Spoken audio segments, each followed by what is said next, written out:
Hello everyone. Today I will explain you chapter 4 of class 6 science textbook, that is materials of daily use, clothes.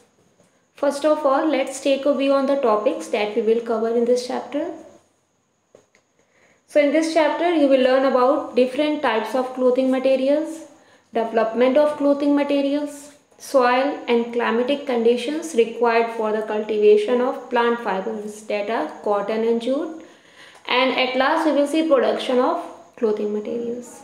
Okay, so first start with introduction. Like food, clothing is one of our basic needs. Clothes protect us against heat, cold and rain. We need different type of clothes to suit the climatic condition and cultural variation of the place. You have variety of dresses in your cupboard. Have you ever thought about from where these clothes come or how these clothes are made? Dear students, clothes are made up of fabrics and fabrics are made from fibers. Fibers are basically a string made up of some material. Have you ever tried to thread a needle? Sometimes the end of thread separated into few thin strands. These thin strands are called fibers. So all clothes are made of various kind of fabrics that are available to us. And we get these fabrics from both plants and animals. So first we will see the history of clothing, that how evolution takes place in clothing. We wear different clothes in different seasons. Our ancestors doesn't have all these clothes. In ancient times, people used to cover their bodies with bark and with leaves of trees or animal skins and furs. People used to just wrap these around various parts of the body in different ways. During the time they started farming, they learn to weave twigs and grasses into mats and baskets and other utility terms. They also twigs, vines, that is climbing plants, and animal fleece or hairs into long strands. These long strands were then woven into fabrics. Now at that time, stitching was not known to people. They simply used to drape a big piece of cloth around them. This is how saris worn by women originated in India. Now, invention of sewing needle led to the stitching of fabric into various types of dresses such as shirts, pants, suits, blouse and skirts. Even today, fabrics like sari, dhoti, lungi and turban are worn as unstitched clothes.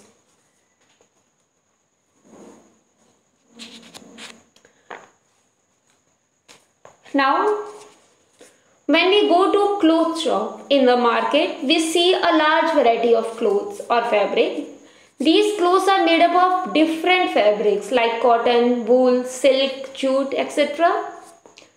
Thus, the various type of fabrics which are commonly used are cotton, silk, synthetic and wool. Now, on the basis of their sources, fibers are of two types: natural fibers and synthetic fibers.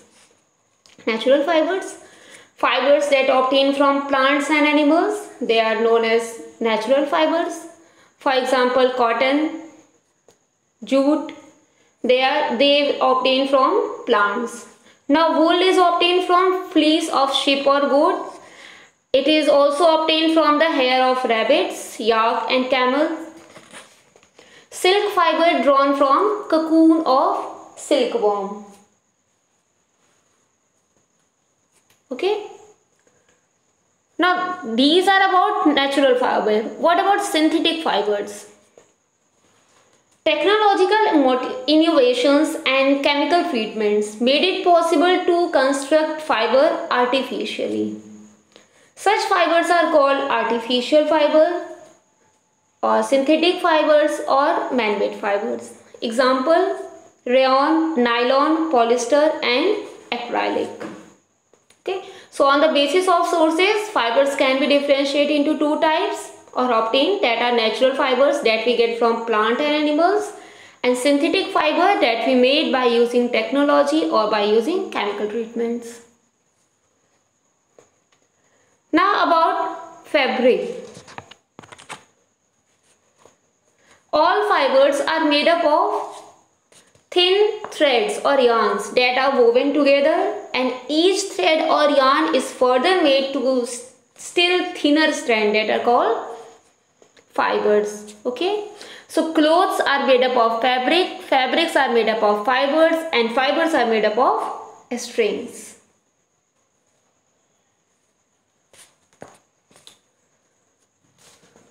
Now a number of fibers are obtained from plants. Plants of cotton, flax, jute and coconut give us fibers. So first of all, discuss about cotton. Cotton plant is grown in field as an annual shrub. So it grows best in warm weather.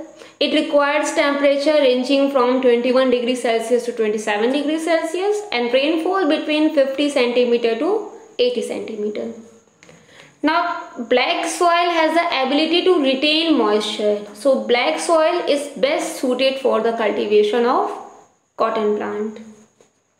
It basically grows in China, some parts of USA, Brazil, Egypt, Mexico, Turkey and India.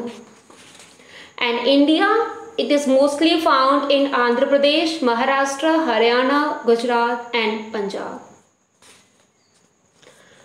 And one more thing, that cotton is world's most important non-food or fiber crop.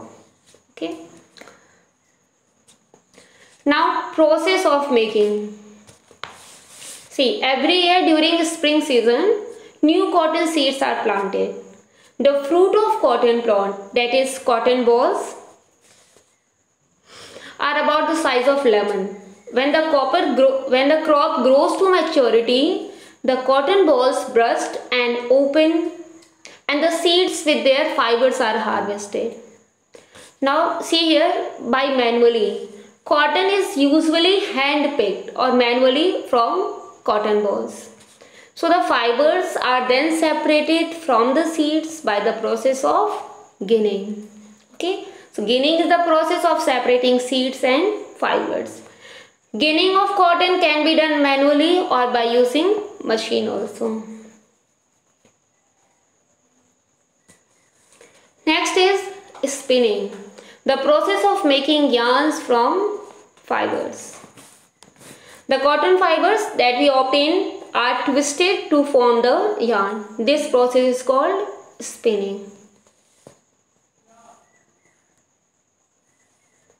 Now during spinning, fibers from the mass of cotton ball are taken and then twisted. It is done with a simple hand operated device called takli, or another hand operated device for spinning, that is called charkha. Okay. So during the Indian independence movement, Mahatma Gandhi encouraged people to wear clothes made of hand spun yarn and discard clothes made in British mills. So the use of charkha was popularized by him in those days. Now large scale spinning of yarn is done with the help of spinning machines.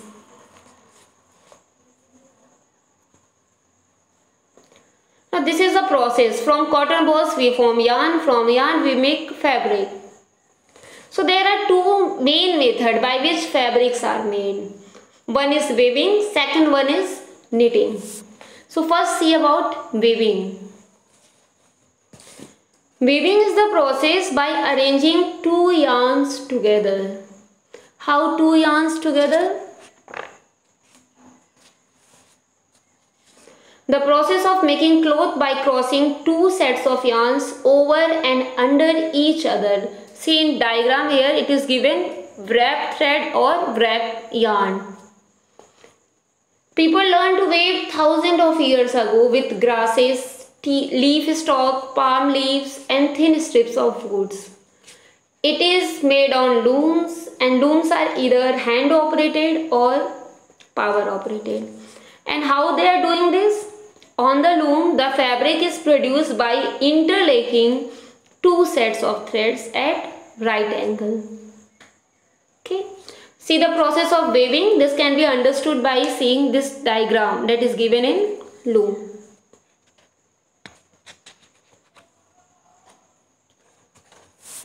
Next process is knitting. Now what about knitting? Have you seen your mother make sweaters for you at home? The process of making a piece of fabric from a single yarn. The difference between weaving and knitting is that in weaving we are using two yarns that are twisted together, and in knitting we are making fabrics by using single yarn. Now knitting is done either by hands or by machine. Since knitting is done from a single yarn, if you pull a yarn from the sweater, the whole sweater gets unraveled. Okay. So socks, sweater and many other clothing items are made by knitting yarns.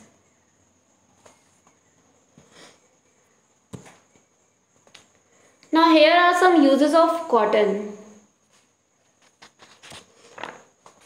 First, that all of us know that cotton is used to make variety of clothing material like cotton sari, shirt, bag, bed sheet, curtains. Since it is very light and good absorbent, it is mainly used for making clothes for summer. What about cotton seeds that we left after the separation of cotton fibers? They are also used to produce cotton seed oil, and it is refined and used as other vegetable oils for human consumption. The cotton seeds meal that khal is now left is used to feed the livestock. Okay, so these are the uses of cotton. Now about jute. Jute is a long, soft and shiny fiber. It is obtained from the stem of jute plant, and it can be grown in various soils such as clay soil, sandy soil, alluvial soil. However, alluvial soil is the best suited for its growth. It grows well in region with heavy rainfall because it requires warm and humid climate. Now it is cultivated during rainy season.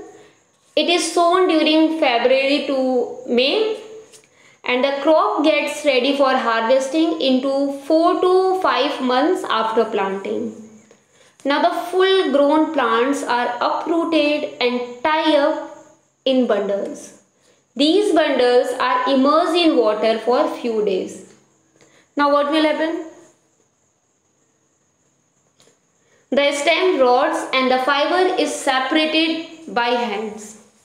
See here, when we see that stem of jute, it has the one outer coverage that we can remove easily, and inside it is stem. So first, when we immerse in water for some time, it leads to the rotting of stem, and it is done to soften the tissues so that the fibers can be separated easily. And this process is called retting. The process of extraction of jute fibers from a stem. Okay. Now later on, fibers are stripped from the stalk in a long strands, washed, dried and then woven into fabrics. Now it is mostly used to make ropes, mat, bag and sacks. It is used to make cloth for wrapping bales of raw cotton, and it is woven into curtains, handbag, chair covering, carpets and many other things. Okay, and in India, jute is mainly grown in West Bengal, Assam and Bihar. So this is all about this chapter. Let's revise it one more time, that what we had seen. First, it is here fibers. That fibers are a strong and flexible thread used for making clothes. On the basis of their types, they are of two types, natural fibers and synthetic fibers. Natural fibers, they are again differentiated into on the basis of their sources into plant and animals. In plant fibers, cotton,